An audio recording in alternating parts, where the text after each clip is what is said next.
নমস্কার, myself dietician Rajanna. আজকে patient counselling করতে গিয়ে একজনের কাছ থেকে একটি বক্তব্য শুনলাম যে আমি তো ভীষণ রোগা, আমি প্রচুর পরিমাণে ফাস্টফুড খাই কিন্তু আমার ওজন বাড়ছে না। দেখুন, আপনারা যখন দীর্ঘক্ষণ না খেয়ে থাকছেন, তারপর যখন ফাস্টফুড খাচ্ছেন, ফাস্টফুড কিন্তু শরীরের জন্য আদতে খারাপ নয়।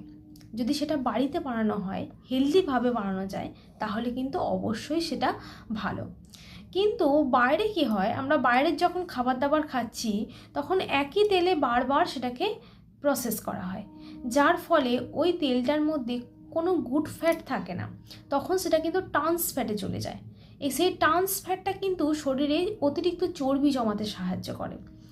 এবার সেটা যখন আপনি কার্বোহাইড্রেট রিচ খাবার দাবারের সঙ্গে মেশাবেন ওই ট্রান্স ফ্যাটটাকে, তখন কিন্তু একটি ক্ষতিকারক যৌগ শরীরে উৎপন্ন হয়, যার ফলে কোলাজেন ভেঙে যায়, কোলাজেনের ইলাস্টিসিটি কমে যায়, যার ফলে স্কিন, চুল বা ওভারঅল আপনার শরীরে একটা ডার্ক সার্কেল, একটা বিচ্ছিরি অবস্থার সৃষ্টি হয়, যার ফলে কিন্তু আপনাকে দেখেই মনে হয় আপনার লাইফস্টাইলই কিন্তু আনহেলদি। তো সেক্ষেত্রে কী করবেন, আপনারা যদি অনেকক্ষণ ধরুন না খেয়ে আছেন, কোনো কারণে সময় পাননি, তো সেক্ষেত্রে আপনারা ওই ভাজাভুজির দিকে না গিয়ে আপনারা প্রোটিন জাতীয় খাবারের দিকে কিন্তু নজর দিতে পারেন।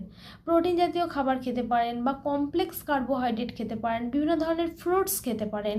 সেই ফ্রুটস যদি অবশ্যই সিজনিং ফ্রুটস হয় আরও ভালো, কারণ প্রকৃতি যা কিছুই দেয়, আমি বারবারই বলি, সেগুলো ভেবে চিনতে দেয় এবং তার মধ্যে সেই সিজনের জন্য খুব গুরুত্বপূর্ণ নিউট্রিয়েন্টস ভরে ভরে দেয়। আমরা যদি সেইগুলোকে গ্রহণ করতে পারি, তাহলে কিন্তু অনেকটা পরিমাণ ভিটামিন এবং মিনারেলস, যেটা আমাদের দেহ সংরক্ষক খাদ্য হিসেবে বলা হয়, সেগুলোর চাহিদা কিন্তু অনেকটাই পূরণ করতে আমরা পারবো।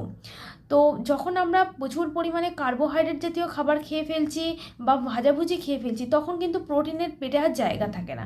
সেই জন্যই বলবো, অনেকক্ষণ না খাওয়ার পর যখন খাবার শুরু করছেন, প্রোটিন দিয়ে খাবারটা শুরু করুন, তারপর ভেজিটেবলস খান, তারপর শেষে গিয়ে খান কার্বোহাইড্রেট। দেখবেন আপনার ওভারঅল শরীরের ওপর কোনো ইম্প্যাক্ট তো সৃষ্টি করবেই না, ইনসুলিন রেজিস্ট্যান্স করতে দেবে না এবং হরমোনাল ইমব্যালেন্স করতে দেবে না, এবং বারবার খিদে পাওয়ার যে প্রবণতা, সেটাও কিন্তু অনেকটা চলে যাবে। আশা করছি বোঝাতে পারলাম। সেই জন্য বলবো, আপনি যদি ওয়েট বাড়াতেই চান, আপনি হেলদিভাবে বাড়ান, আনহেলদি খাবার খেয়ে নয়। আনহেলদি খাবার খেয়ে হয়তো একটা সময় অবধি আপনি ওয়েট বাড়াতে পারলেন, কিন্তু তারপর আপনার এত ধরনের সমস্যা এসে যাবে, ধরুন অ্যাসিডিটি, ব্লটিং, এই ধরনের সমস্যা এত পরিমাণে হবে যে আপনার তার দ্বিগুণ ওয়েট লস হয়ে যাবে। বোঝেন? ধন্যবাদ।